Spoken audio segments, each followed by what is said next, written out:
दोस्तों कैसे हैं आप लोग। उम्मीद करते हैं अच्छे होंगे। दोस्तों इस वीडियो में language English and Hindi practice set paper देखने वाले हैं। यह वीडियो बीपीएससी टी 4.0 के लिए अत्यंत आवश्यक है, तो आप लोग लास्ट तक जरूर बने रहिएगा। तो चलिए शुरू करते हैं। शुरू करने से पहले यदि आप नए हैं तो चैनल सब्सक्राइब कर लीजिए, बेल आइकन को प्रेस कर दीजिए और एक बार वीडियो को शेयर कर दीजिए। देखिए फर्स्ट है कि read the passage given below and answer the following question. Man who is believed to have involved from a is curious mixture of various motives. He is not only the subject of needs, but he is also their creator. He not only seeks to satisfy his needs, but also creates his desire for beauty and grace. He is eager is satisfy his passion for beauty and grace. He is eager to satisfy his passion for more and more knowledge. Katha,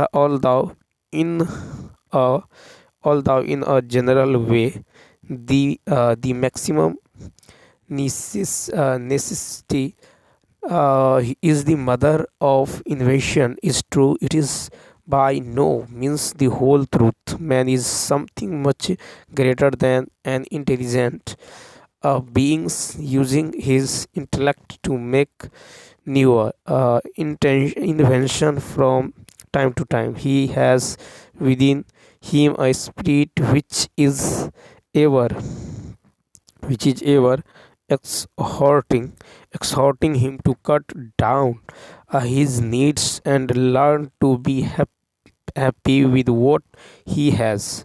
The real purpose underlying this maximum lies in its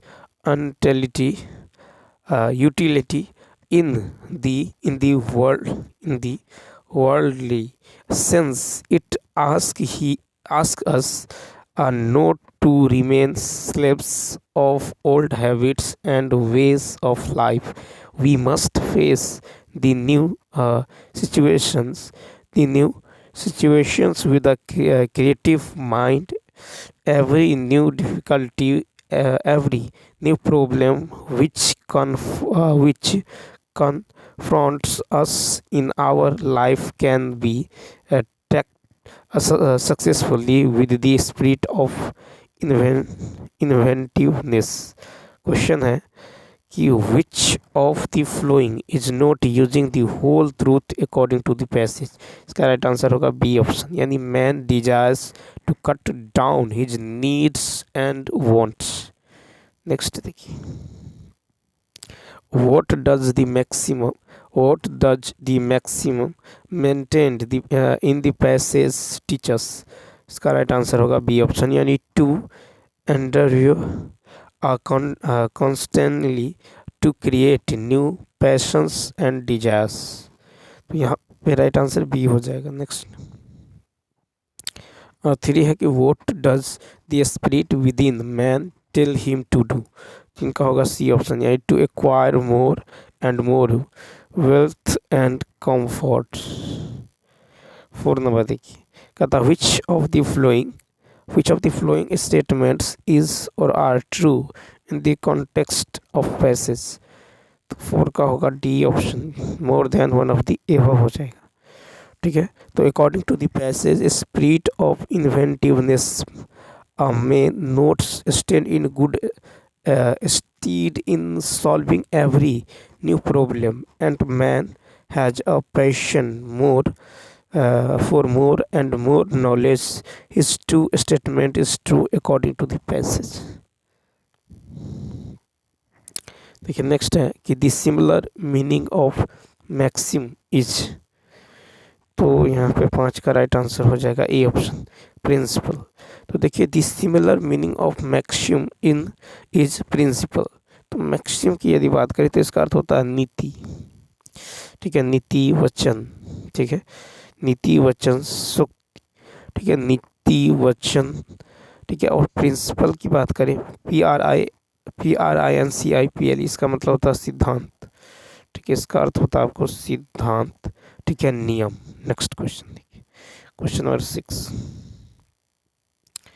question number 6 है कि the feminine gender of horse is, the feminine gender of horse is, तो 6 का right answer होने वाला है B option mare. The feminine gender of horse is mare, MARE mayor.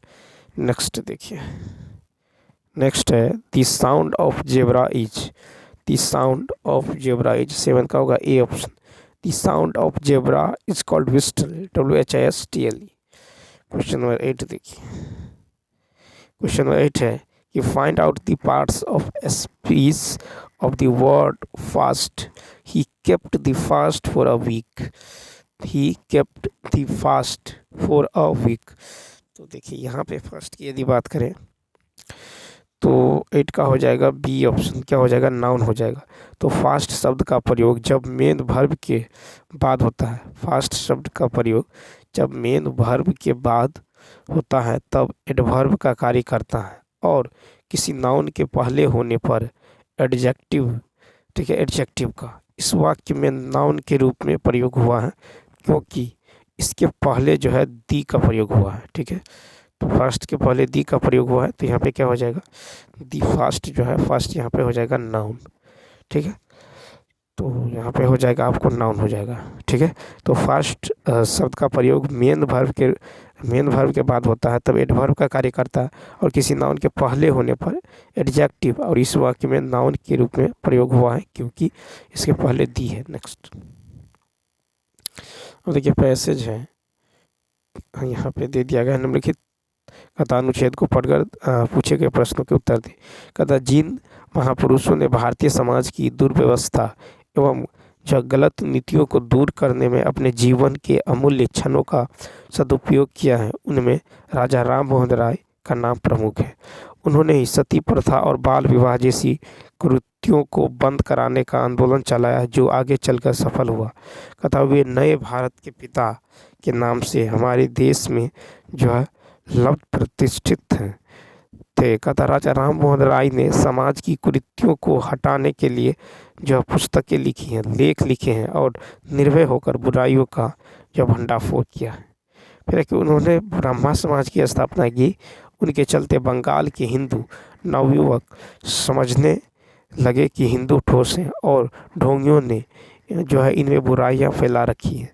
Ram Mohan Roy के समय जो है बंगाल में अंग्रेजी शासन था। उन्होंने शासन की ओर से ऐसे कानून बनवाने की कोशिश की जिनसे भारतवासियों में फैली बुराइयां दूर हो। उन्होंने देखा कि अंग्रेजी सरकार हुकूमत के लिए जो है अंग्रेजी में कागज पत्र लिखती हैं, कानून की किताबें अंग्रेजी में लिखी जाती हैं। भारत के लोग अंग्रेजी पढ़ना लिखना नहीं जानते और इसलिए जो सिर्फ चपरासी बनाए जाते हैं। उस समय जो अंग्रेज नहीं चाहते थे कि भारतीय अंग्रेजी पढ़े। उनको डर था कि अंग्रेजी पढ़ जाने से वे जो हुकूमत में टांग अड़ाएंगे और अंग्रेज़ों की पोल जो है खुल जाएगी। राम मोहन राय अंग्रेज़ों की चाल समझ गए थे। उन्होंने आंदोलन किया। 2-4 अंग्रेज़ों ने भी उनका समर्थन किया। लाचार होकर अंग्रेजी सरकार ने भारतीयों को अंग्रेजी पढ़ने के लिए शिक्षा विभाग खोला। देखिए कहता है कि राम मोहन राय के समय भारतीय किस नौकरी में लिए जाते थे, तो 9 का होगा बी ऑप्शन, चपरासी। फिर है कि सती प्रथा और बाल विवाह राम मोहन राय के ज़माने की क्या थी, तो 10 का सी ऑप्शन, कुरीतियाँ। सती प्रथा और बाल विवाह राम मोहन राय के ज़माने जो है कुरीतियाँ थी। नेक्स्ट 11 देखिए, कहता है कि राम मोहन राय को किस जो है नाम से प्रतिष्ठा प्राप्त थी, 11 का ए, नए भारत के पिता। फिर है हुकूमत के लिए अंग्रेजी सरकार जो है कागज पत्र किस भाषा में लिखती थी, तो 12 का बी ऑप्शन, अंग्रेजी में। ठीक है, हुकूमत के लिए अंग्रेजी सरकार जो है कागज पत्र अंग्रेजी भाषा में लिखती थी। नेक्स्ट 13 है राजा राम मोहन राय ने जो किस समाज को स्थापित किया, 13 का सी, ब्रह्मा समाज। ठीक है, तो राजा राम मोहन राय ने ब्रह्मा समाज की स्थापना की। फिर इनमें से कौन सा शब्द घर का पर्यायवाची नहीं है, 14 का होगा सी ऑप्शन, प्रवास। प्रवास शब्द घर का पर्यायवाची जो है नहीं है। घर का पर्यायवाची शब्द है निवास। ठीक है, उसके बाद है आपको निलय, ठीक है, गृह आदि। क्वेश्चन नंबर 15 देखिए, क्वेश्चन नंबर 15 है कि हरी हरी घास पर क्षण भर कविता संग्रह के रचनाकार। तो 15 का बी अज्ञे। तो हरी घास पर क्षण भर कविता संग्रह के रचनाकार अज्ञे हैं। केदारनाथ अग्रवाल की प्रमुख रचना है युग की गंगा, नींद के बादल, ठीक है, आत्मा गंध आदि है, ठीक है, आत्मगंध आदि। फिर है कि शमशेर बहादुर सिंह की प्रमुख रचना है चुका भी हूँ नहीं मैं, ठीक है, चुका भी हूँ नहीं मैं, ठीक है। नेक्स्ट क्वेश्चन 16 है कि किस शब्द का जो है एक अर्थ एतराज भी है। सी ऑप्शन आपत्ति। आपत्ति शब्द का एक अर्थ एतराज है। विपत्ति का पर्यायवाची शब्द है आफत, मुसीबत, आपदा आदि। संकट का पर्यायवाची शब्द है आपदा। नेक्स्ट फिर है कि हिंदी में विदेशी भाषाओं से आए उपसर्ग को क्या कहलाते हैं। बी ऑप्शन आगत उपसर्ग। हिंदी में विदेशी भाषाओं से आए उपसर्ग आगत उपसर्ग कहलाते हैं। हिंदी में विदेशी भाषाओं से आए आगत मुख्यतः उर्दू एवं अंग्रेजी भाषाओं से विकसित हुआ है, ठीक है। उर्दू के उपसर्ग है खुश, गैर, दर, ब, ना आदि। अंग्रेजी के उपसर्ग है सब, डिप्टी, जनरल, हेड, हाफ आदि। शब्द के अंत में लगकर उसके अर्थ को नया रूप देने वाले शब्दांश को प्रत्यय कहते हैं, जैसे दूध प्लस वाला, दूध वाला। नेक्स्ट 18 की जो है काट होना मुहावरे का जो है इनमें से क्या अर्थ है। काट होना 18 का ए ऑप्शन स्तब्ध होना। काट होना मुहावरे का अर्थ है स्तब्ध होना। आंखें खुलना मुहावरे का अर्थ है सचेत होना, ठीक है। उसके बाद अंधे की लकड़ी होना मुहावरे का अर्थ है एकमात्र सहारा होना। 19 नंबर कहता जहाँ जहाँ एक शब्द के साथ अनेक अर्थ चिपके रहते हैं वहाँ जो है कौन सा अलंकार होता है। 19 का बी श्लेष। तो जहाँ एक शब्द के साथ अनेक अर्थ चिपके रहते हैं वहाँ श्लेष अलंकार होता है, ठीक है। अब जब कविता में एक ही शब्द दो या दो से अधिक बार आए तो वहाँ पे क्या होता है, तो वहाँ पे होता है आपको यमक अलंकार। इस कविता में व्यंजन वर्णों की एक ही क्रम में बार बार आवृत्ति होती है, वहाँ होता है अनुप्रास अलंकार। नेक्स्ट 20 है विशेषण किसकी विशेषता बतलाता है। B option. तो विशेषण जो है संज्ञा और सर्वनाम दोनों की। तो विशेषण संज्ञा और सर्वनाम दोनों की विशेषता बतलाता है। सर्वनाम जो है संज्ञा के बदले आने वाले शब्द को सर्वनाम कहते हैं। संज्ञा किसी वस्तु, ठीक है, किसी व्यक्ति, वस्तु, प्राणी, स्थान या भाव के नाम को संज्ञा कहते हैं, ठीक है। उसके बाद वाक्य की बात करें तो सार्थक शब्दों का क्रयबद्ध समूह जिससे कोई भाव जो है कोई भाव स्पष्ट है वाक्य कहलाता है। नेक्स्ट तो यहाँ पे 20 का राइट आंसर क्या होने वाला है। B option. तो कहता विशेषण किसकी विशेषता बताता है, तो संज्ञा और सर्वनाम दोनों की, ठीक है। नेक्स्ट है कि इनमें से भाव वाच्य का उदाहरण कौन सा है। C option. तो धूप में चला नहीं जाता, ठीक है, धूप में चला नहीं जाता। फिर है कि आम खाया जाता है, इसमें कर्मवाच्य आम खाया जाता है। तो आम खाया जाता है तो इसमें है कर्मवाच्य, ठीक है। उसके बाद देखिए पुस्तक पढ़ी जाती है, इसमें भी कर्मवाच्य पुस्तक पढ़ी जाती है। मैंने पुस्तक पढ़ी, ठीक है, यह एक सरल वाक्य। मैंने पुस्तक पढ़ी यह एक सरल वाक्य। नेक्स्ट कहता पृथ्वीराज रासो के रचयिता कौन है। पृथ्वीराज रासो के रचयिता कौन है। तो 22 का बी चंदबर दाय। तो पृथ्वीराज रासो के रचयिता चंदबर दाय है, ठीक है। खुमान रासो की रचना दलपति, ठीक है, विजय ने की है। उसके बाद है कि बीसल देव रासो की रचना नरपति जो है नाल ने की है। निम्नलिखित में शुद्ध वाक्य कौन है। 23 का। तो शुद्ध वाक्य की यदि बात करें तो यहाँ पे हो जाएगा सी ऑप्शन, यानी लड़कियाँ आम खाती हैं। लड़कियाँ आम खाती हैं शुद्ध है, ठीक है। वाक्य में वर्तनी, व्याकरणिक आदि शुद्धियाँ हो सकती हैं। संज्ञा सर्वनाम के अनुरूप लिंग, वचन आदि का प्रयोग होना चाहिए। फिर है कि प्रतिमान पद में समास है। ए ऑप्शन अव्ययी भाव। तो प्रतिमान पद में अव्ययी भाव समास है। अव्ययी भाव समास में प्रथम पद अव्ययी और दूसरा पद संज्ञा होता है, ठीक है, और अव्ययी अर्थ का ही प्रधानता रहती है। अव्ययी भाव समास का उदाहरण है यथासंभव, बतौर, प्रत्येक, समझ, यथाशीघ्र। नेक्स्ट 25 है कि जहाँ पहुँचा न जा सके। के लिए एक शब्द कौन सा है? 25 का सी ऑप्शन, अगम्य। तो जहाँ पहुँचा न जा सके के लिए एक शब्द है अगम्य। नेक्स्ट है पृथ्वी शब्द का पर्यायवाची है, डी ऑप्शन। तो देखिए पृथ्वी शब्द का पर्यायवाची है वसुधा, उर्वी, भू, सभी। तो पृथ्वी का अन्य पर्यायवाची शब्द है मही, इला, मेदिनी, धारा, वसुंधरा, अवनी, जमीन, धरती आदि। पृथ्वी का विलोम शब्द है आकाश, गगन आदि। नेक्स्ट फिर स्वतंत्र, स्वतंत्र में कौन सा उपसर्ग है? बी ऑप्शन, स्व। स्वतंत्र में स्व उपसर्ग है। स्व उपसर्ग का उदाहरण है स्वजन, स्वाभिमान, स्वाक्षर, ठीक है।